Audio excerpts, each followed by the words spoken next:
નમસ્કાર દોસ્તો, સ્વાગત છે તમારું આપણી યુટ્યુબ ચેનલ હું અને મારી વાતોમાં। આજે આપણે આ વિડીયોમાં ખૂબ જ ગંભીર બાબત વિશે વાત કરવાની છે। જો તમારું બાળક હાલ વિદ્યાર્થી અવસ્થામાં હોય તો તમારે આ વિડીયો સાંભળવો ખૂબ જ ઉપયોગી છે। આવો શરૂ કરીએ વિડીયોને। માતા પિતાને એક કુટેવ હોય છે, એ કુટેવનું નામ સરખામણી છે। મને તો એવું લાગે છે કે ગુજરાતમાં 15-20 ખાસ નિશાળ શરૂ થવી જોઈએ। એ નિશાળોના પ્રવેશ દ્વાર પર બોર્ડ લટકાવવું જોઈએ। 40%થી વધારે માર્ક્સ લાવનાર માટે પ્રતિબંધ છે। એવું લાગે છે કે ગુજરાતમાં 15-20 નિશાળો શરૂ થવી જોઈએ। એ નિશાળોના પ્રવેશ દ્વાર પર બોર્ડ લટકાવવું જોઈએ। 40%થી વધારે માર્ક્સ લાવનાર માટે પ્રતિબંધ છે। આજના માતા પિતા પોતાના બાળકની પરીક્ષામાં મળેલ ટકા પરથી માપે છે। બાળકો પર થતા વડીલોના શોષણ અત્યાચારો આજે ઓછા થવાનું નામ લેતા નથી।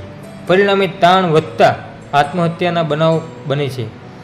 પ્રત્યેક છોડનું વધવું અને પુષ્પનું ખીલવું એ કુદરતની કરામત છે।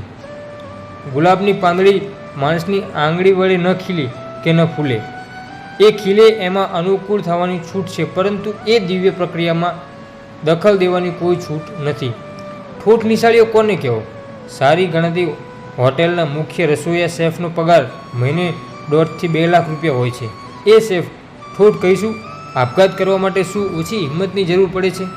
અરે એટલી હિંમતમાં તો નાનો ધંધો શરૂ થઈ શકે છે।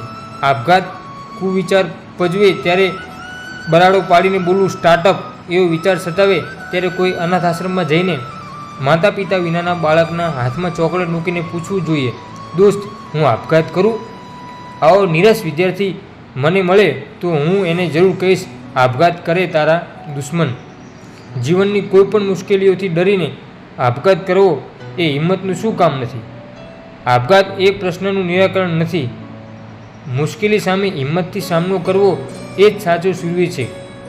માટે આવા ખોટા વિચારોમાં ક્યારેય મનમાં ન લાવવા અને માતા પિતા દ્વારા પણ પોતાના સંતાનને કોઈ ખોટું દબાણ ન કરવું। સમય જ સાચો માર્ગદર્શક છે। સમય જતાં બધું સમજાઈ જાય। વિડીયો સારો લાગ્યો હોય તો તમારા મિત્ર સાથે શેર જરૂર કરજો અને લાઈક પણ કરજો। જય માતાજી।